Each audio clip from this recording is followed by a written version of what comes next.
Hi friends, welcome to jeevethaas Agam. இன்னைக்கு நம்ம வீடியோல ரொம்பவே ஹெல்தியான டேஸ்டான பீட்ரூட் பொரியல் தாங்க எப்படி செய்யலாம்னு பார்க்க போறோம். அதுக்காக நம்ம பீட்ரூட் எடுத்துக்கலாம். நான் ஒரு 3 பீட்ரூட் போல எடுத்து வச்சிருக்கேங்க.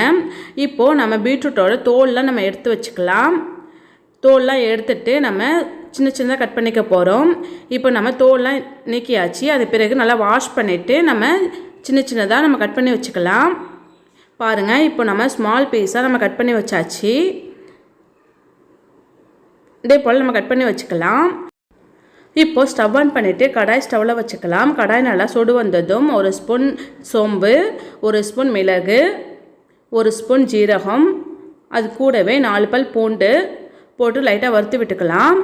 அது பிறகு நம்ம 3 காஞ்ச மிளகாய் சேர்த்துருக்கேங்க. நமக்கு காரத்துக்கு ஏற்ற மாதிரி சேர்த்துக்கலாம். லைட்டாக வறுத்து விட்டாச்சு. இது கூடவே நம்ம 1 கப் போல் நான் தேங்காய் சேர்த்துக்கிறேங்க. நான் கட் பண்ணி சேர்த்துருக்கேன். நீங்கள் துருவியும் சேர்த்துக்கலாம். லைட்டாக வறுத்து விட்டுக்கலாம். ஒரு 2 நிமிஷம் போல் நல்லா வறுத்து விட்டுக்கலாம். வறுத்துட்டு நம்ம வேறு ஒரு பாத்திரத்தில் மாற்றி வச்சுக்கலாம். இப்போ நல்லா வறுத்தாச்சு. இப்போ நம்ம மாற்றி வச்சுக்கலாம். அதே கடாயில் ஒரு 2 ஸ்பூன் ஆயில் விட்டுக்கலாம். ஒரு 1/2 ஸ்பூன் கடுகு, கூடவே கொஞ்சம் கருவேப்பிலை சேர்த்துட்டு நம்ம கட் பண்ணி வச்சுருக்கோம் இல்லையா, அந்த பீட்ரூட் எல்லாம் சேர்த்து நல்லா வறுத்து விட்டுக்கலாம். கொஞ்சம் எண்ணெயிலே நல்லா வறுத்து விட்டுக்கலாம். அது கூடவே தேவையான அளவு நம்ம உப்பு சேர்த்துட்டு வறுத்து விட்டுக்கலாம்.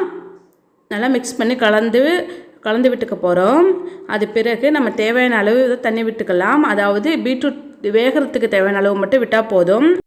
இப்போது தண்ணி நல்லா சேர்த்தாச்சு. அது பிறகு நல்லா ஒரு மூடி போட்டு நம்ம வேக வச்சுக்க போகிறோம். ஒரு 15 நிமிஷம் போல் வேகட்டும். அது பிறகு நம்ம வறுத்து வச்சுருக்கோம் இல்லையா, தேங்காய் சோம்பெல்லாம் சேர்த்து நம்ம தண்ணி சேர்க்காமல் கொஞ்சம் குறைப்பாக அரைச்சி வச்சுக்கலாம். இப்போது ஒரு 15 நிமிஷத்துக்கு பிறகு நம்ம ஓப்பன் பண்ணிவிட்டு நல்லா வெந்திருக்கும். தண்ணியெல்லாம் வற்றி அந்த பீட்ரூட்டெல்லாம் வெந்திருக்கும். தண்ணியெல்லாம் வற்றினது பிறகு நம்ம அரைச்சி வச்சுருக்கோம் இல்லையா, அந்த இது நம்ம சேர்த்துக்க போகிறோம். பாருங்கள், தண்ணியெல்லாம் எதுவுமே இல்லாமல் நல்லா வெந்துருச்சு பீட்ரூட்டும்.